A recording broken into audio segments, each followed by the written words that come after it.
बिस्मिल्लाहिर्रहमानिर्रहीम, अस्सलाम वालेकुम। ये जी आज एक तो हियरिंग थी इस्लामाबाद हाई कोर्ट के अंदर B4U के CEO की, और एक और हियरिंग भी थी जो कि आदम अमीन है ऑल पाकिस्तान प्रोजेक्ट के CEO उनकी।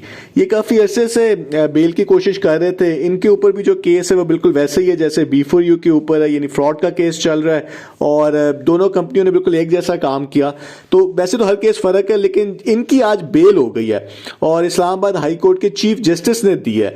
तो इसका मतलब है कि अब जो अगली कुछ दो एक हियरिंग्स होनी है B4U की, उसमें अब उनकी बेल के चांसेस काफ़ी ज़्यादा हो गए हैं।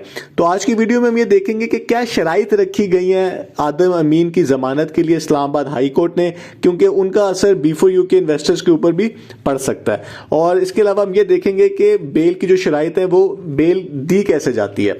तो सबसे पहले तो जो भी कैदी होता है उसका बेल हक है, और इसके ऊपर सुप्रीम कोर्ट की रूलिंग है कि अगर उसकी सज़ा जो है, उसने जो क्राइम किया है वो सज़ाए मौत नहीं है, तो उसकी बेल जो है वो आसानी से हो जाती है ख़ास टाइम के बाद। और इसके अलावा अगर वो बाहर निकल के जो है हर हियरिंग के ऊपर पेश होगा, कोई रुकावट नहीं बनेगा अपने केस के ऊपर, और उसका पहले कोई इस तरह का क्राइम ना हो, भागेगा नहीं, तो वो जो है उसकी बेल हो सकती है। अब ये जो है इसके ऊपर दोनों पूरे उतरते हैं, ये भी एक वजह हो सकती है आज की बेल की।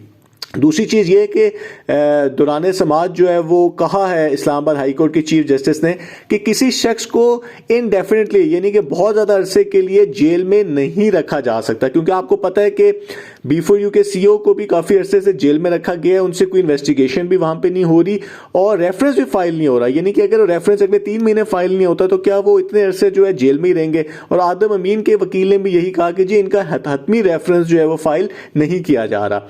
इसके अलावा एक और भी जो वाकया हुआ है कि एक मुलजिम थे, उन्होंने सुसाइड कर ली और उसके बाद कल जो है वो बरी हो गए, लेकिन वो तो अब जिंदा ही नहीं है। तो इसकी वजह से भी नैब के ऊपर कुछ सवाल उठ रहे हैं कि वो लोगों को पहले जेल में रखती है, बाद में पता चलता है कि जी उन्होंने तो क्राइम किया ही नहीं है। तो बेल देने का मतलब ये नहीं है कि इनके ऊपर जो है जुर्म साबित नहीं हुआ। इसका मतलब है कि वो बाहर सिर्फ निकल रहे हैं क्योंकि वो हर हियरिंग के ऊपर पेश होंगे और जो उनके ऊपर दूसरा ट्रायल है वो उसी तरह ही चलेगा। यहाँ पर जो सबसे अहम चीज़ है वो B4U वालों के लिए बड़ी अहम है, वो ये है कि इस केस के अंदर 88 कंप्लेंट्स थी और उन 88 कंप्लेंट्स को अकोमोडेट करने के लिए कि जो पैसे रखे गए हैं बॉन्ड, वो 7 करोड़ रुपए के रखे हैं इस्लामाबाद हाई कोर्ट के चीफ जस्टिस ने, और कहा है कि आदम अमीन 7 करोड़ रुपए का पे ऑर्डर जमा कराएं नैब के तफ्तीशी अफसर को। यानी कि अगर वो कल को भाग जाते हैं या पेश ही नहीं होते या इधर उधर हो जाते हैं, तो वो जो इन्वेस्टर्स हैं जिनके साथ फ्रॉड हुआ है, जो ये केस चल रहा है, वो एकोमोडेट हो जाएंगे। तो इससे एक और मतलब ये निकला कि जो नैब हमें कह रही थी कि 1 अरब रुपए का फ्रॉड है, तो वो शायद अब कम होकर 7 करोड़ रुपए बन गया।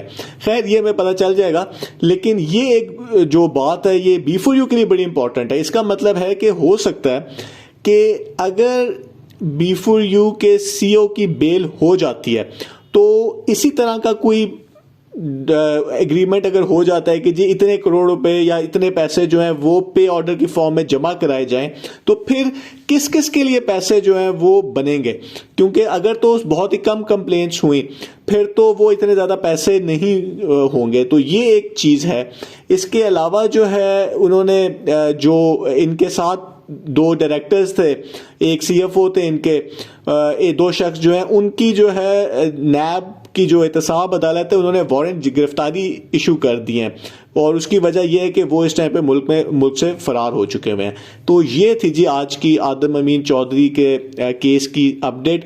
मेन चीज़ इसमें यह है कि बेल होने का मतलब ये नहीं है कि इन्होंने जो काम किया यानी कि बगैर इजाज़त के बिजनेस किया, फिर इन्वेस्टर से पैसे लिए बगैर इजाज़त के, इनके पास लाइसेंस नहीं था, और उसके बाद जो है उनको इतने ज़्यादा प्रॉफिट का लालच दिया जो कि हो ही नहीं सकता। तो उसका जो केस है वो एहतसाब अदालत में अलग चलेगा। ये सिर्फ जो बेल है इसका मतलब है कि आप जेल में हैं, आप जो है बाहर आ जाएं, लेकिन आप जो है उसी तरह ही आपके हियरिंग वगैरह सारी केस की होगी और आपने हर हियरिंग के ऊपर पेश भी होना होगा। तो चलें देखते हैं कि जी आगे क्या अपडेट आती है। बहुत बहुत शुक्रिया।